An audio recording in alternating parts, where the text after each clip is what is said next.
and good day. My name is Jürgen Steinmetz from eTurboNews, and this is a breaking news update.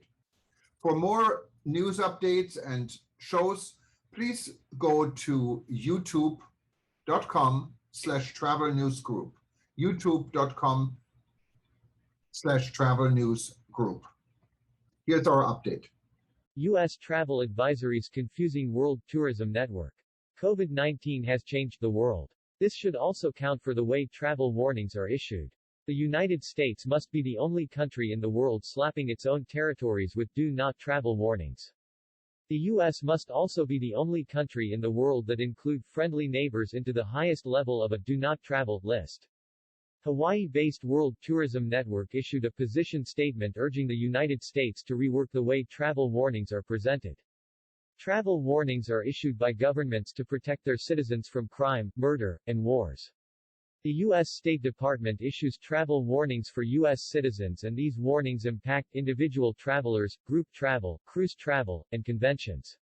Going against a travel warning can have for a travel agency, cruise line, or meeting planner severe economic or legal consequences.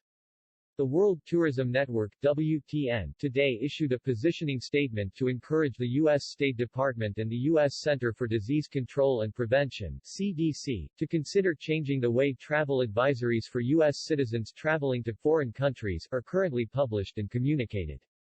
COVID-19 has changed everything, WTN Chairman Jürgen Steinmetz said. It's simply unbelievable when a country like Bahamas or Greece is listed in the same category as Afghanistan or North Korea.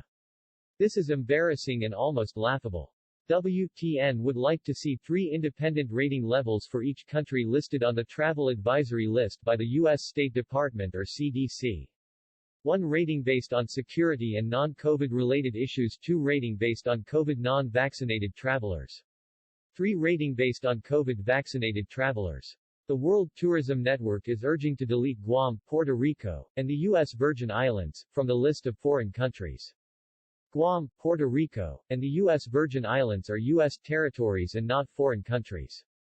People living there are U.S. citizens. They should be treated like any other U.S. state. For the U.S. government to categorize a U.S. territory with a Level 4 travel warning is embarrassing and laughable, Steinmetz added. I find this discrimination disrespectful to our many U.S. service members stationed in Guam. The U.S. State Department system recognizes 4 levels of travel advisories. Exercise normal precautions, exercise increase caution, reconsider travel, do not travel. The United States State Department issued its highest level of travel advisories against the following country, saying to U.S. citizens, do not travel to the countries listed. Afghanistan, Algeria, Andorra, Antarctica, Argentina, Aruba, Azerbaijan, Bahamas, Bangladesh, Belarus, Bhutan, Botswana, Brazil, British Virgin Islands, Brunei, Burkina Faso, Burma, Myanmar, Burundi, Central African Republic, Colombia, Costa Rica, Cuba, Curaçao, Cyprus, DR Congo, Dominica, Eritrea, Estonia, Eswatini, Fiji, France, French Guiana, French Polynesia, French West Indies, Georgia, Greece, Haiti, Iceland, Iran, Iraq, Ireland, Israel, West Bank and Gaza, Jamaica, Kazakhstan, Kiribati, Kosovo, Kuwait, Kyrgyz Republic, Laos, Lebanon, Lesotho, Libya, Macau, Malaysia, Maldives, Mali, Marshall Islands, Mongolia, Montenegro, Morocco, Nauru, Nepal, Nicaragua, North Korea, North Macedonia, Panama, Papua New Guinea, Portugal, Republic Congo, Russia, St. Lucia, Samoa, Saudi Arabia, Seychelles, Sint Maarten, Solomon Islands, Somalia, South Africa, South Sudan, Spain, Sri Lanka, Sudan, Suriname, Switzerland, Syria, Tajikistan, Tanzania, Thailand, Tonga, Tunisia, Turkey, Turkmenistan, Tuvalu, UK, Uzbekistan, Vanuatu, Venezuela, Yemen. The U.S. Center for Disease Control issues its highest travel warning against the following foreign countries, saying, avoid travel to these destinations. If you must travel to these destinations, make sure you are fully vaccinated before travel. Andorra, Argentina, Aruba, Azerbaijan, Bahamas, the Bangladesh, Botswana, Brazil, British Virgin Islands, Brunei, Burma, Myanmar, Burundi, Central African Republic, Colombia, Costa Rica, Cuba, Curaçao, Cyprus, Democratic Republic of the Congo, Dominica, Estonia, Eswatini, Fiji, France, French Guiana, French Polynesia, Georgia, Greece, Guadeloupe, Guam, Haiti, Iceland, Iran, Iraq, Ireland, Isle of Man, Israel, Jamaica, Jersey, part of the UK, Kazakhstan, Kosovo, Kyrgyzstan, Kuwait, Lebanon, Lesotho, Libya, Malaysia, Maldives, Martinique, Mongolia, Montenegro, Morocco, Nepal, North Macedonia, Panama, Papua New Guinea, Portugal, Puerto Rico, U.S. Réunion, Saint Barthélemy, Saint Lucia, Saint Martin, Saudi Arabia, Seychelles, Sint Maarten, Somalia, South Africa, South Sudan, Spain, Sri Lanka, Suriname, Switzerland, Thailand, Tunisia, Turkey, United Kingdom, Virgin Islands, U.S. Travel warnings are issued from least severe 1 to most severe 4. A 4 rating means high danger, do not go. Currently, the State Department does not distinguish between issues of health and issues of war and security. It often uses a broad stroke approach, painting entire countries with the same rating and therefore causing false conclusions.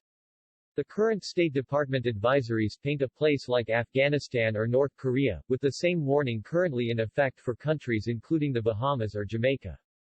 The economies of the Bahamas and Jamaica rely heavily on U.S. visitors.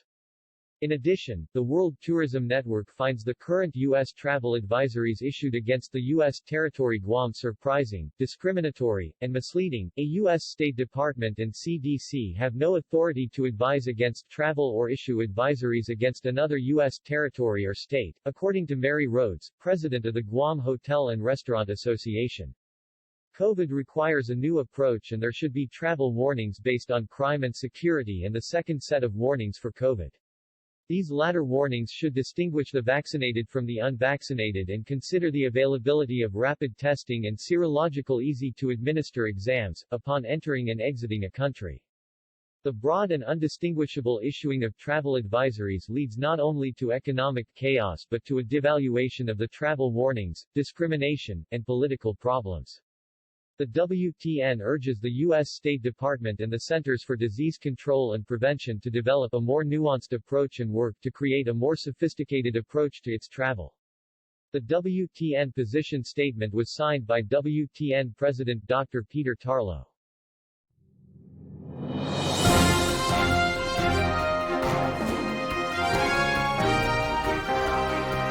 Thank you for listening to our news update. There's more on youtube.com/travel news group, or you can read us, of course, in going to our news portal at eTurboNews.com or travelnews.online.